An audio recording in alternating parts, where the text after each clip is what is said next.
Matt Bevin was the Republican governor of Kentucky from 2015 to 2019.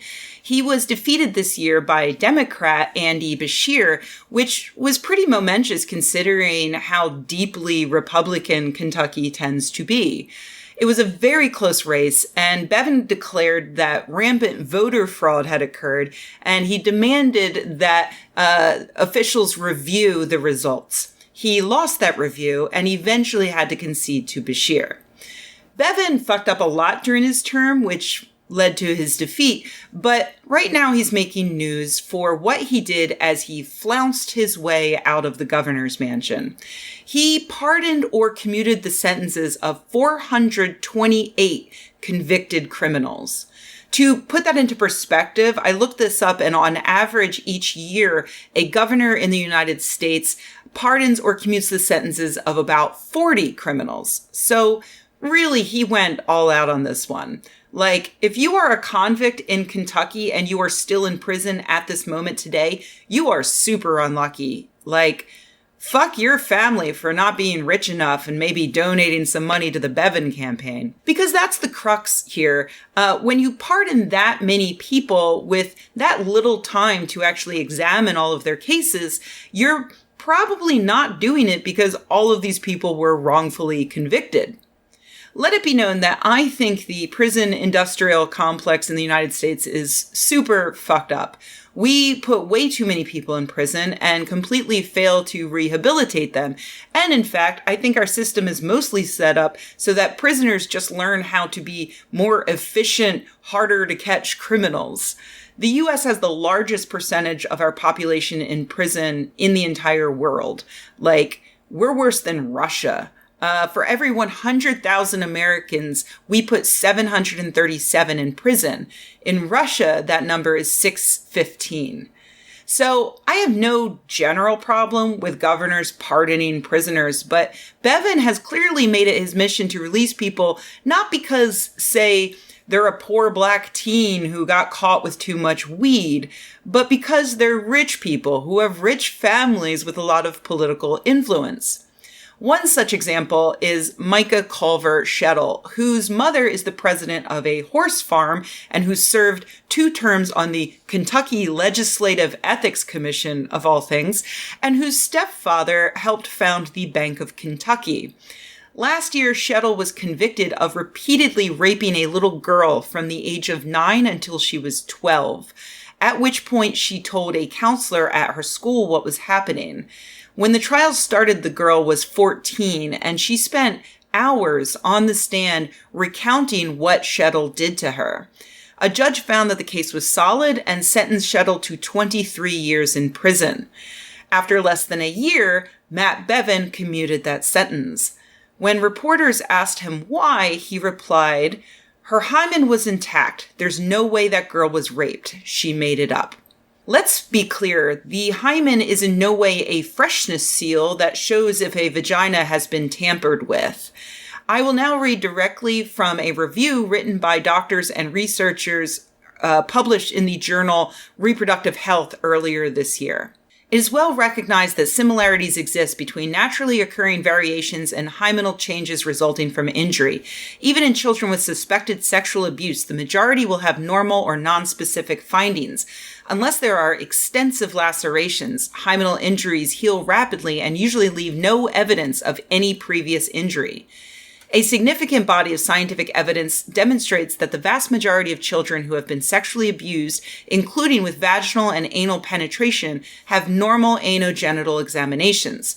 A study of 2,384 children indicated that only 4% of children referred for a medical examination with a history of sexual abuse had abnormalities on physical exam. Similarly, a survey of pediatric child abuse rape cases indicated that only 2.1% of subjects examined had visible lesions on the hymen. Studies of sexual assault survivors also provide evidence that the hymen may not incur noticeable damage as a result of forced penetration.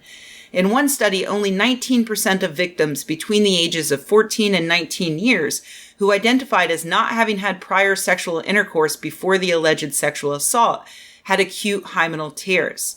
Another study involving a greater range of ages of women alleging sexual assault found that only 9.1% had hymenal perforation. The authors of this study concluded that a substantial proportion of women, regardless of prior sexual experience, would not have visible genital injuries following forced vaginal penetration. Therefore, a normal examination of the genitals and anus neither confirms nor rules out sexual abuse.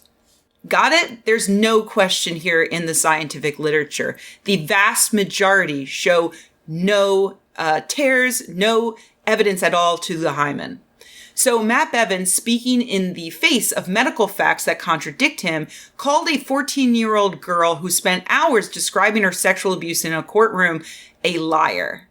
And that's not all, because he went on to reveal publicly for the first time the exact relationship between the little girl and the pedophile in question, effectively destroying her anonymity.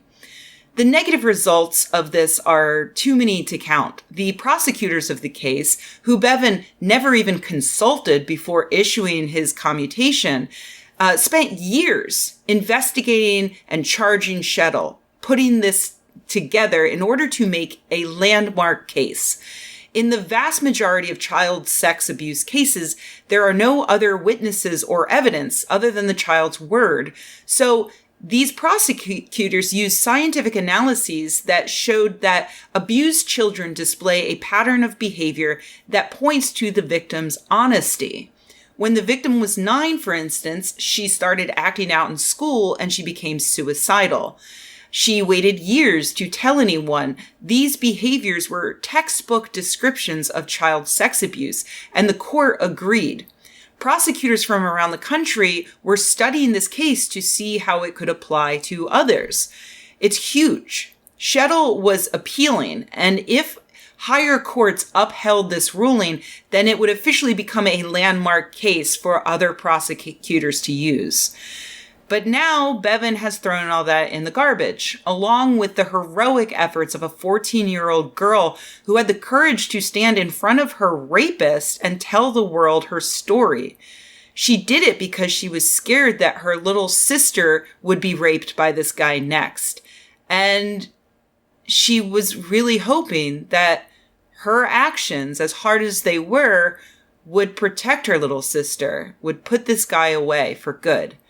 But it didn't, because of Bevin. She's still a teenager, and her rapist was back at home before anyone even told her or her family that Bevin had released him. That girl thought she might finally be safe, but now her family is thinking of moving to get away from her rapist. She will always look over her shoulder for the rest of her life. She told her mother, "It figures, they always get away with it." That's what other victims will see and know from this.